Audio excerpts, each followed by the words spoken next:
Je suis aussi de Marseille en partie. J'ai vécu 10 ans de ma jeunesse à Marseille. C'est à Marseille que j'ai découvert le cinéma. D'ailleurs, il y a une chose extraordinaire, je suis content de me retrouver ici à l'Alcazar, car vous savez que l'Alcazar qui a été un music-hall extraordinaire, mais déjà quand j'étais gosse, c'était fini, c'était devenu un cinéma. On changeait les programmes de cinéma le jeudi, pas le mercredi. Et ici, à l'Alcazar, on présentait des vieux films qu'on ne pouvait pas voir nulle part. Et toujours, il y en avait 3 longs métrages au même programme. Hein. Et moi, le mercredi, c'était le dernier jour de la semaine, je venais ici à l'Alcazar, parce qu'ils donnaient les 3 films de la semaine précédente, et ils donnaient les 3 films de la semaine suivante. C'est-à-dire que je voyais 6 longs métrages. 6 longs métrages. Ça commençait, je venais vers midi, 1h, j'avais 14-15 ans. Je venais ici vers midi, 1h et je sortais à 10h du soir. Voilà. Et maintenant, l'Alcazar est encore un lieu de culture, mais pour moi, ça l'était déjà. Ben moi, j'ai rencontré Serge Assier, tout simplement, il est venu me photographier, il voulait prendre des photos de moi et de ma femme, des endroits où je vivais. Et je dois dire qu'on a sympathisé parce que j'ai tout de suite vu qu'il s'intéressait à autre chose que l'actualité. Il y a beaucoup de photographes qui viennent et ils ne s'intéressent qu'à l'actualité. C'est pareil pour le Festival de Cannes. Et après, il m'a donné ses photos du Festival de Cannes et j'ai vu qu'il ne faisait pas la photo d'actualité que font la plupart des photographes. Il mettait la caméra un peu à côté, je veux dire. C'est autre chose, il faisait toujours autre chose, c'était différent. Vous voyez, c'est cette différence-là qui m'intéressait. J'ai vu que c'était pas un photographe parmi tant d'autres.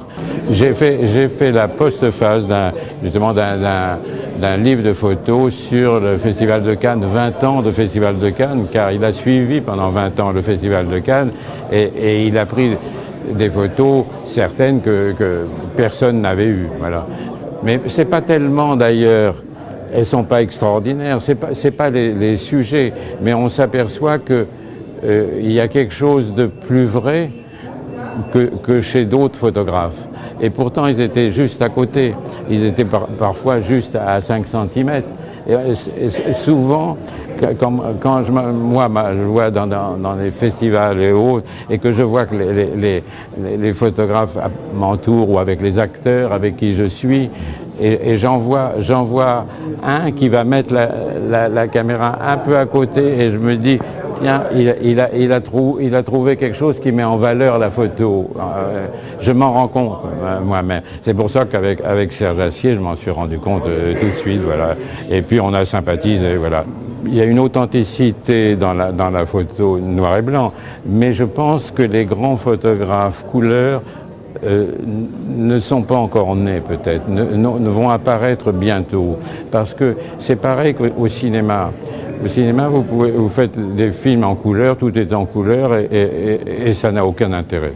La plupart des films que vous voyez en couleur.